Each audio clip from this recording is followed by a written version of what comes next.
नमस्कार, आप देख रहे हैं 4 PM बिहार और मैं हूं अभिषेक मिश्रा। आज 3 नवंबर की तारीख है। 3 नवंबर की तारीख बिहार की राजनीति के लिए एक महत्वपूर्ण तारीख। 2024 के लोकसभा चुनाव से पहले बिहार की सियासत का सेमीफाइनल और उसके लिए वोटिंग। बिहार उपचुनाव की बात कर रहे हैं। आज अब से थोड़ी देर बाद बिहार में 2 सीटों के लिए वोट डाले जाएंगे, मोकामा के लिए और गोपालगंज के लिए। कौन कितने पानी में हैं और नीतीश कुमार के एनडीए छोड़कर महागठबंधन में जाने के बाद क्या बदल गया है, इस उपचुनाव के नतीजों से पता चलेगा। सवाल यह भी कि चिराग पासवान पर भारतीय जनता पार्टी ने जो दांव लगाया है वो कितना सफल होगा।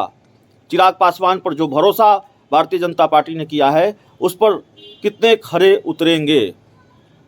जेडीयू का साथ तेजस्वी यादव को कितना फ़ायदा पहुंचा पाएगा।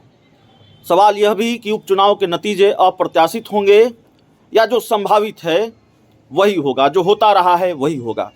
अब अप्रत्याशित का मतलब क्या है और जो होता रहा है वो क्या होता रहा है, इसको समझना जरूरी है। देखिए, 2 सीटों पर उपचुनाव हो रहे हैं, मोकामा और गोपालगंज।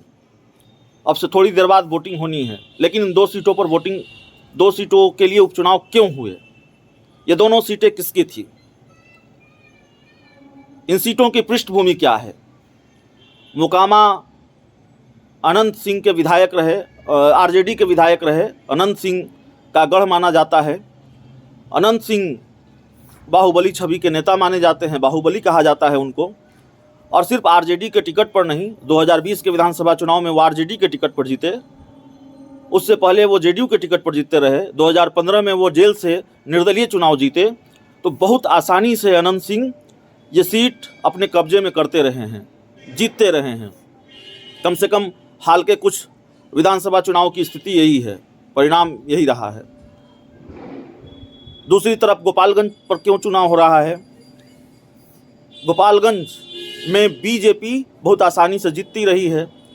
गोपालगंज के जो विधायक थे बीजेपी के, सुभाष सिंह, बिहार सरकार में सहकारिता मंत्री भी थे। तो सहकारिता मंत्री सुभाष सिंह का निधन हुआ। हालांकि जब उनका निधन हुआ और बिहार सरकार में सहकारिता मंत्री नहीं थे, तब नीतीश कुमार ने पाला बदल लिया था और वो बीजेपी के विधायक रह गए थे। तो सुभाष सिंह का निधन हुआ, उसके बाद उस सीट पर चुनाव हो रहा है। तो वहाँ भारतीय जनता पार्टी का पलड़ा भारी है, क्योंकि बहुत आसानी से वो सीट भारतीय जनता पार्टी जीतती रही है। तो सवाल ये है कि क्या ये माना जाए कि आरजेडी के पक्ष में मोकामा में ये चुनाव जा सकता है, और मोकामा में आरजेडी का पलड़ा भारी है जो कि दिख रहा है, और गोपालगंज में भारतीय जनता पार्टी के पक्ष में यह चुनाव जा सकता है। ये संभावित परिणाम हैं जिसके होने की उम्मीद है। अब अप्रत्याशित क्या है। अगर मोकामा हार जाती है आरजेडी, ये अप्रत्याशित परिणाम होगा, और गोपालगंज जीत जाती है आरजेडी, यह अप्रत्याशित परिणाम होगा। बीजेपी अगर गोपालगंज हार जाती है तो अप्रत्याशित परिणाम होगा। मोकामा अगर भारतीय जनता पार्टी हारती है तो इसको बहुत हैरानी वाली बात नहीं कही जाएगी। सवाल यह भी है कि आखिरकार मोकामा कितने बड़े अंतर से आरजेडी जीतेगी, या कांटे की लड़ाई रहेगी, या अप्रत्याशित परिणाम आएंगे, भारतीय जनता पार्टी ये सीट ले जाएगी। अगर भारतीय जनता पार्टी के खाते में यह सीट चली गई, मोकामा की सीट, तो चिराग पासवान की लॉटरी लग जाएगी। पूरा क्रेडिट चिराग पासवान ले जाएंगे, क्योंकि उनकी पार्टी के लोग अभी से ये दावा कर रहे हैं कि चिराग पासवान के मोकामा जाने से, गोपालगंज जाने से माहौल बदल गया है, हवा बीजेपी के पक्ष में आ गई है। अब ये हवा ब्लोअर वाली है या ये हवा सही है, ये तो 6 नवंबर को पता चलेंगे।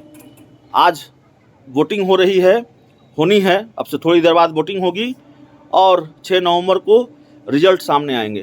तो देखिए, बहुत कुछ तय होना है। सब कुछ तय नहीं होना है इस उपचुनाव से, लेकिन बहुत कुछ तय होना है इस उपचुनाव से। चिराग पासवान के एनडीए में एंट्री तय मानी जा रही है। डील कैसी होगी, ये उपचुनाव के नतीजे बता पाएंगे। चिराग पासवान कितना फायदा बीजेपी को पहुंचा पाते, उस हिसाब से बीजेपी और चिराग पासवान के बीच डील होगी, क्योंकि चिराग पासवान खुद ही कह चुके हैं कि अभी कई मीटिंग होनी बाकी है अमित शाह के साथ, प्रधानमंत्री नरेंद्र मोदी के साथ। तो देखना होगा उपचुनाव के नतीजे किस तरह के होते हैं और फिर उस उपचुनाव के नतीजों का कितना असर बिहार में होता है। बीजेपी ये दावा करती रही है कि नीतीश कुमार गोपालगंज और मोकामा दोनों सीटें जेडीयू को माफ़ कीजिएगा आरजेडी को हराना चाहते हैं, भीतरघात करना चाहते हैं। हालांकि नीतीश कुमार गोपालगंज और मोकामा तो नहीं गए, लेकिन जेडीयू ने भी पूरी ताकत लगाई है आरजेडी के पक्ष में। तो सब कुछ बहुत जल्द पता चलेगा, पूरी तस्वीर बहुत जल्द साफ हो जाएगी। आज वोटिंग हो रही है, 6 नवंबर को नतीजे सामने आ जाएंगे और वोटिंग को लेकर एक एक खबर से हम आपको अपडेट कराते रहेंगे। ये हमारा वादा है, 4 PM का वादा है। फिलहाल इस रिपोर्ट में इतना ही। बहुत बहुत धन्यवाद।